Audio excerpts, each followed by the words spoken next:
Well, it doesn't get much more Dutch than this. We're here in Lochem, 130 kilometres away from Amsterdam in the east of the Netherlands. And over there in Germany, 400 kilometres away, it's one of my all-time favourite automotive playgrounds. And it's not the Nürburgring. Now, I've got the car, the snacks, all I need is a good co-pilot.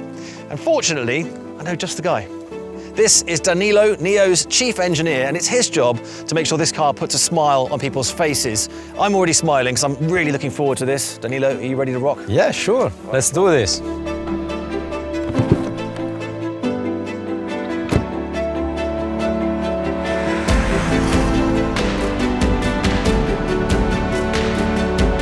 Can you tell me a bit more about this car, though? All NIO vehicles come with all-wheel drive, that's standard. It's got 2 electric motors, but what's the power split front to rear? So yeah, any NIO car has a dual motor layout.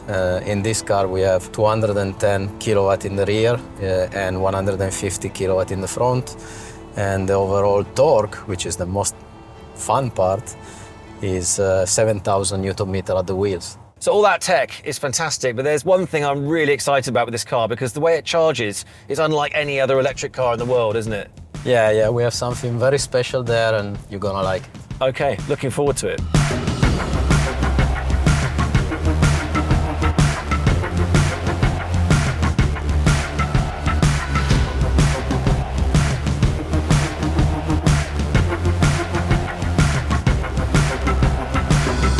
Now this is what you call a charging station. Now, of course, you can charge your NIO at home or using one of the regular rapid chargers, but this is one of NIO's power swap stations, and it's going to replace our spent battery with a fresh, fully charged battery. And all we've got to do is reserve one, rock up and let the magic happen. And the car will even drive itself in there in autonomous mode, which is fine by me.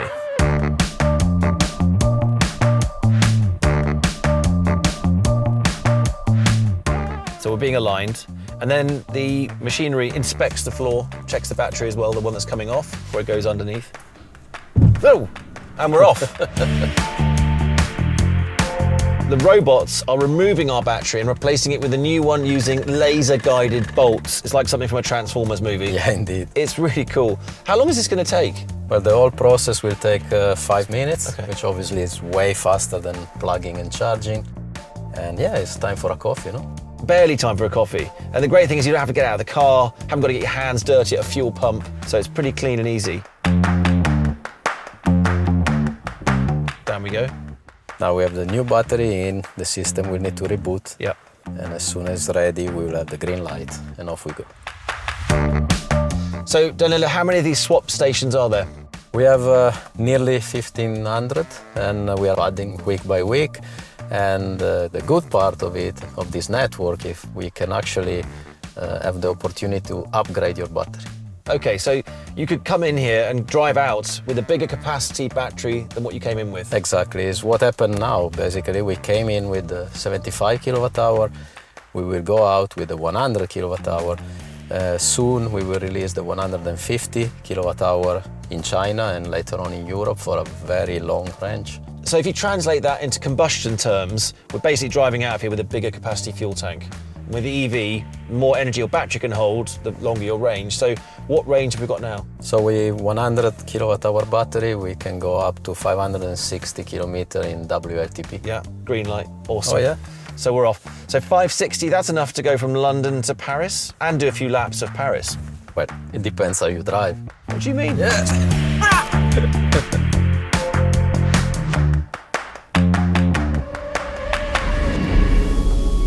This is the formidable Bilsterberg circuit, deep in the forests of German Westphalia and once a secret test facility.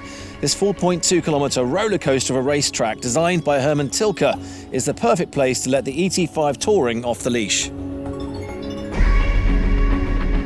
All right, cool. So I'm going to put it into Sport Plus mode. Yep.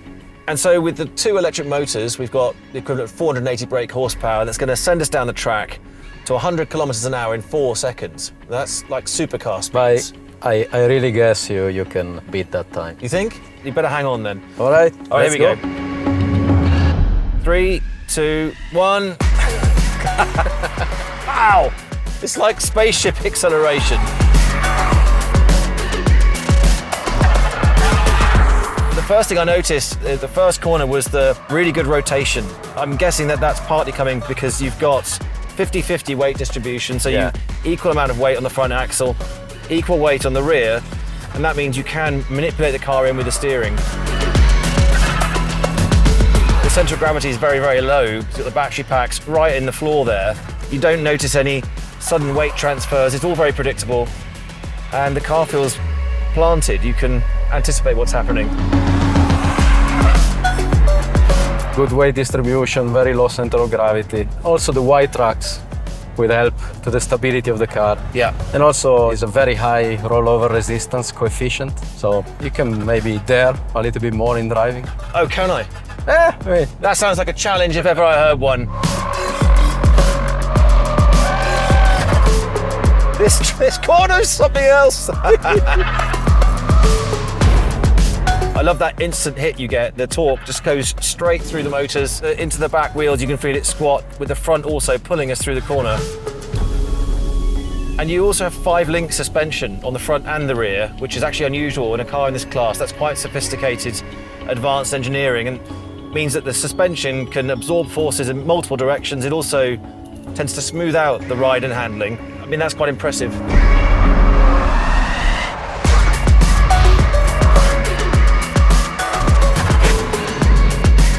you need to have a lot of rigidity as well from the body in white.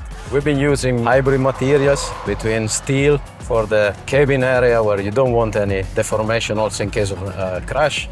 But then we are using also aluminum for the lightweight, which is also important for the acceleration and all the dynamics.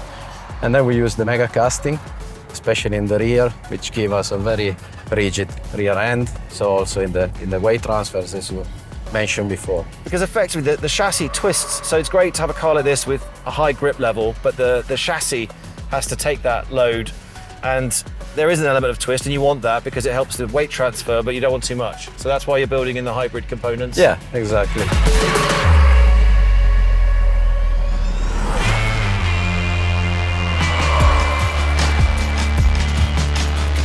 So we're getting a lot of tyre squeal. We're really working these tyres and these compressions, but the suspension's really taking it well. I mean, performance is something you've obviously built into this car, and you've got that in your background. 2015, I know you guys won the Drivers' Championship in Formula E, and of course you developed the EP9, which is one of the world's fastest electric cars. So I guess it's part of your mindset. It is. We pay a lot of attention to that.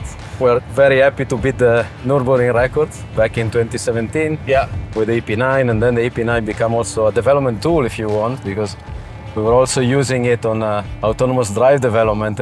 We're beating records in multiple circuits without the driver on board. But I guess we are having more fun now, right? I'm glad that this is not in autonomous mode. I'm very happy at the wheel and really making the most of this. Fantastic.